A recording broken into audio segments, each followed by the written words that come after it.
السلام علیکم ورحمۃ اللہ وبرکاتہ۔ ناظرین، آج جمعرات ہے، جنوری کی 30 اور 29 رجب المرجب 17 ماہ۔ پیش ہیں آج کی اہم سرخیاں۔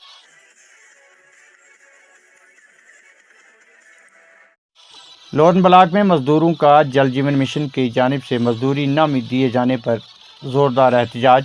کہا، کروڑوں کی ادائیگی کے باوجود بھی مزدوروں کو مزدوری نہ ملی، کمپنی رائے فرار، انتظامیہ عدم توجہی کا شکار۔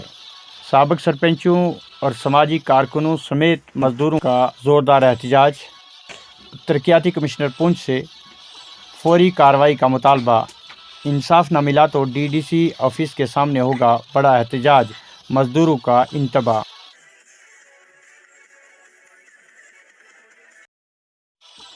منڈی میں پی ڈی پی ورکران کی اہم press conference. M L A Haveli سے کیا ناراضگی کا اظہار۔ کہا، عوام کا مینڈیٹ حاصل کر کے خبر گیری تک نہیں ہوتی، افسوس۔ ایم جی نریگا کے بقایا جات، ٹھیکیداروں کی رقم کی واگزاری، مختلف اسکیموں سے پینشن ہولڈر کی رکی پڑی پینشن کی عدم دستیابی پر کیا شدید برہمی کا اظہار، انتظامیہ سے مداخلت کی اپیل۔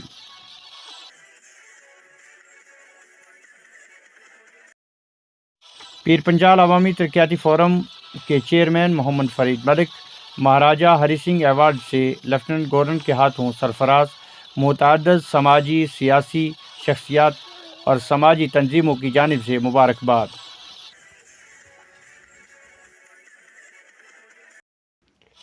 وزیر اعظم شمسی مفت بجلی اسکیم کا کارگر بنانے کے لیے محکمہ بجلی کے ملازمین اور افسران متحرک۔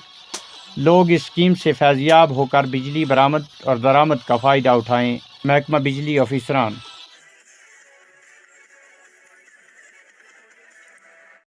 منڈی سے سرحدی علاقہ ساوجیاں تک سڑک کی ابتر حالت سے عوام اور عام لوگ پریشان۔ سڑک کی حالت تشویشناک، انتظامیہ کی خاموشی قابل مذمت۔ ضلع ترقیاتی کمشنر پونچھ فوری طور پر دورہ کر کے انتظامیہ کو کریں متحرک، عوام کا رد عمل۔ ناظرین، اسی کے ساتھ دیجیے اجازت، خدا حافظ۔